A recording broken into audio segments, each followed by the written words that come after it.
There's something really special about these early Telecasters, especially the ones made in the Fullerton factory right here in Southern California.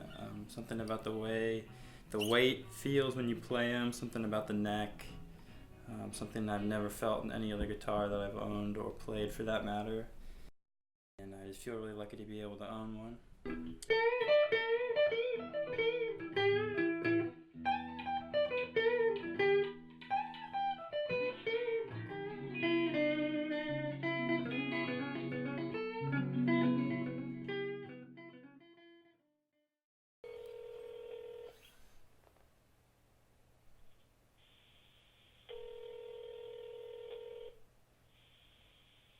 Hey, what's up? Hey, I'm making my guitar movie. Come over and jam for a minute. I'll be right over. Alright, sweet.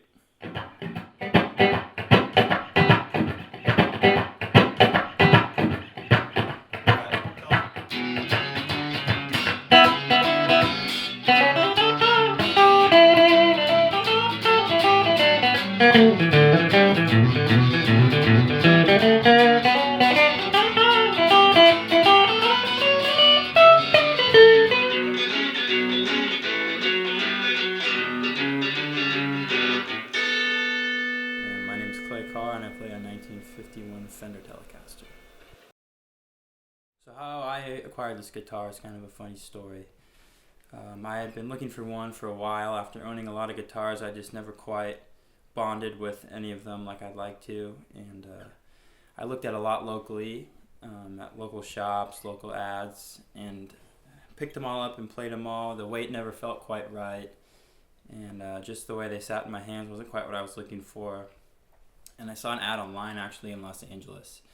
And I took a blind leap of faith and I drove out to Los Angeles to a tiny apartment in Century City to a studio of a country musician. The guy was a guitar tech for a country musician who was on tour, and he was actually liquidating a lot of his equipment.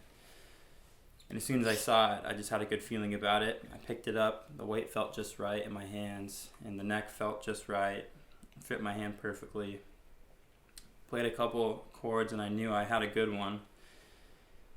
And what makes these American Fenders, specifically these Telecasters, so sought after today in the music industry is the quality. To me, just a much higher quality product than one that you could buy at the store today, say made in China, made in Japan, even made in a Mexico factory. With these guitars, you hold the neck and you really feel the lines of where someone sanded and chiseled these away with their bare hands as opposed to just being punched out with a machine like they are today. So there's really something special, and it really gives these guitars a soul. It makes them something that everybody wishes to play and not everybody can, so very lucky to be able to have one. One of the cool things about these guitars too is that because they're so well loved and so well played, they don't come for sale very often, so when they do, you really got to snag them up.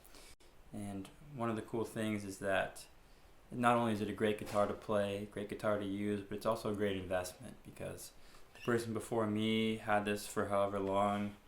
Probably someone had it before him that possibly bought it new in 1951, which says a lot about the testimony to build quality that they were using in that Southern California factory. And I'm lucky enough to have it now, and I'm sure my kids will have it, and grandkids, I'm sure, and I expect and hope this guitar to be in the family for as long as it's alive.